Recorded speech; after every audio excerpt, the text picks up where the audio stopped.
Ushbu video ayollar uchun. Agar siz ayol kishi bo'lmasangiz, videoni ko'rmang.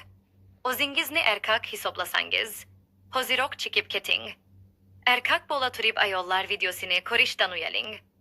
Sizga ham bu bilimlar qiziq bo'lsa, boshqa resurslardan o'rganing. Videoda sizga nomahram bo'lgan ayol bor, Allohdan qo'rqing. Keting.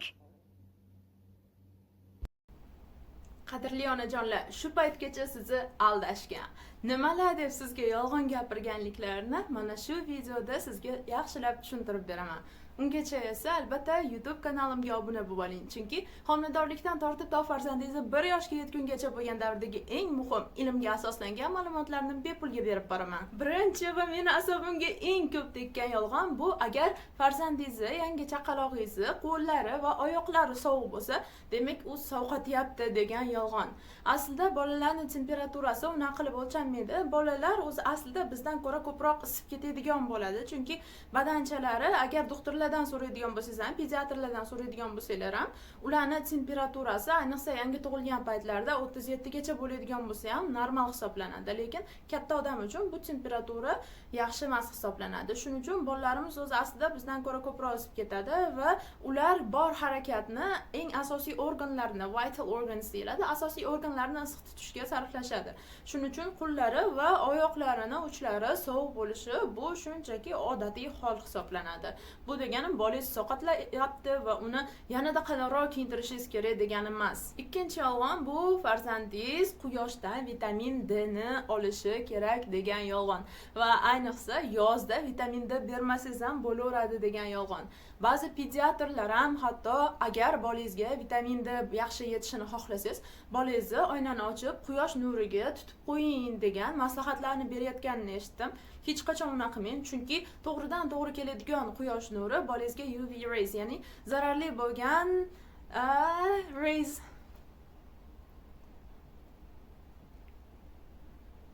zararli bo'lgan ultrabinafsha nurlarini yetkazishi mumkin va bu bolangiz terisiga va keyinchalik organizmiga ham katta zarar hisoblanadi.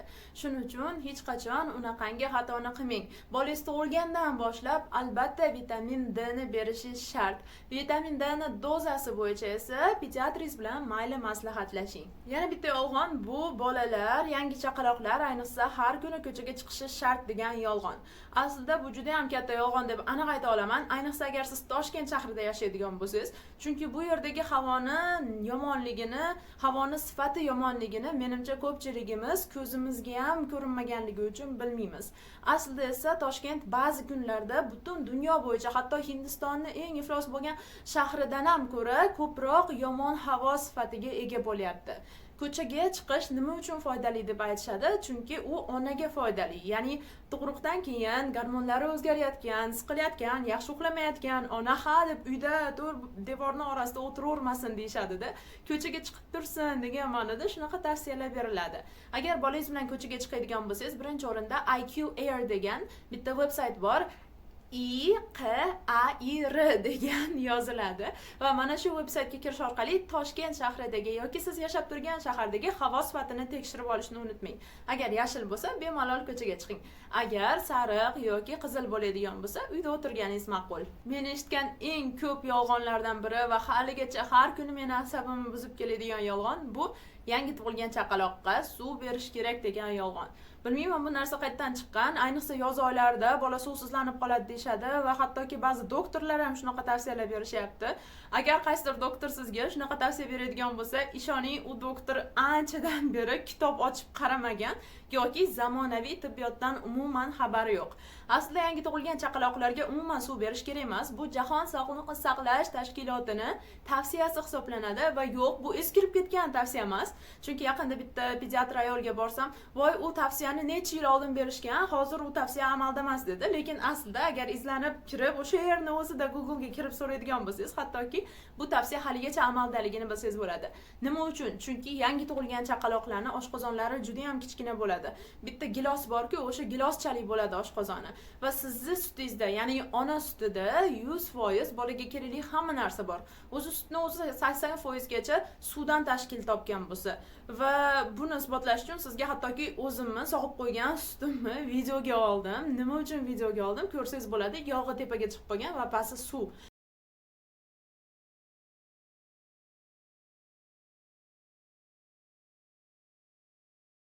Bolamiz nima kerak bo'ladigan bo'lsa, uni hayotini birinchi 6 oylik davomida bizni sutimizdan, ona sutidan oladi. Agar bolangiz semestr bo'lsa, albatta suv qo'shimcha berish kerak. Lekin suv beradigan bo'lsangiz, bolani sizni sutingizga bo'lgan ehtiyojini kamaytirasiz. Bu esa o'z navbatida juda ham ko'p boshqa muammolarni keltirib chiqadi. Va boshqa muammolardan bittasi bu sizni sutingizni kamayib ketishi. Ha, bolangizga oddiy suv berishingiz sizni sutingizni kamayishiga ta'sir qilishi mumkin. Qanaqa qilib? Chunki u suvga to'yib qoladi, sizni kamroq emadi. Bizning sutimiz esa qancha ko'p bola yemaydigan bo'lsa, shuncha ko'p ishlab chiqariladigan mahsulot hisoblanadi. Shuning uchun qancha bola kam yemgan sari ozgina bergan suvingiz ham bolangizni sizni kamroq yemishiga sabab bo'ladi-ku. O'sha bergan kamgina suvimiz ham bizning sutimizni kamayib ketishiga sabab bo'ladi. Shuning uchun bolangizga umuman suv bermang. Yana bitta yolg'on, bu bolaga soska berishdan avval og'zingizga solib uni tozalab berish kerak degan yolg'on. Va bu yolg'on qanchalik kulgililigini men sizga tushuntirib bera olmayman, chunki odamning og'zida juda ham ko'p bakteriyalar bo'ladi, mikroblar bo'ladi va ishoning, bolangizga soska berayotganda ustiga tushib qolgan bir ikkita chang donachalari zararsizroq sizni og'zingizdagi mikroblar va bakteriyalardan ko'ra. Shuning uchun hech qachon hech nimani o'zingiz og'zingizga solib, keyin bolangizni og'ziga solmang. Aqldan ozdiray degan bitta yolg'on bor. Bu ham bo'lsa, har safar bola chinqirib yoki qattiq yig'laganda bolangni qulog'i og'riyapti deb qulog'iga bir nimalar qilishga harakat qilishlari. Va bu narsa haqiqatdan meni aqldan ozdiray dedi shu paytgacha, chunki har safar bolam yig'lasa, atrofdagilar qulog'i og'riyapti, qulog'ini kasal qilib qo'yding, qulog'ini shamollatib qo'yding deyishaveradi, lekin aslida bunga asos yo'q. Quloq og'riyotganini sizga faqat bolalar lor shifokori tasdiqlab, keyin aytishi mumkin bo'ladi. Unda ham isbotlarini so'rab oling. Masalan, qayerdir qizarganmi, nimadir bo'lganmi, shu orqali quloq og'riyotganini bilsangiz bo'ladi. Lekin quloq og'riyotganini bilmagan holatda quloq og'riyapti deb o'ylab, shunga yarasha lecheniya olishingiz umuman kerak emas. Yana bitta yolg'on, bu bolani har kuni chiradali, ramashkali, yana qanaqadir suvlarda cho'miltirish kerak degan yolg'on. Onajonlar, bolani har kuni cho'miltirish shart emas. U dalaga chiqib yer chopmaydi. Uni xohlaganingizda cho'miltirsangiz bo'ladi. Faqatgina skladka bo'lganligi uchun, ya'ni semiz bo'ladi, ko'p bolajonlar mana shunday yopishib turadi va skladka bo'lib, mana bu yerlari yomon bo'lib ketmasligi uchun cho'miltir degan tavsiya bor. Lekin agar cho'miltirish siz uchun qiyin bo'lsa, ayniqsa o'zingiz yashaydigan bo'ladigan bo'lsangiz yoki sizga yordam beradigan odamlar yo'q bo'lsa, uni har kuni cho'miltiraman deb o'zingizni qiynashingiz shart emas. Shunchaki ozgina iliq suv olib, mana shunday quyib yuborsangizdan ham bo'ladi yoki ozgina yumshoq lattani namlab, o'sha yerlarni artib yuborsangiz ham bo'ladi. Bolalarimiz har kuni cho'milishga muhtoj emas.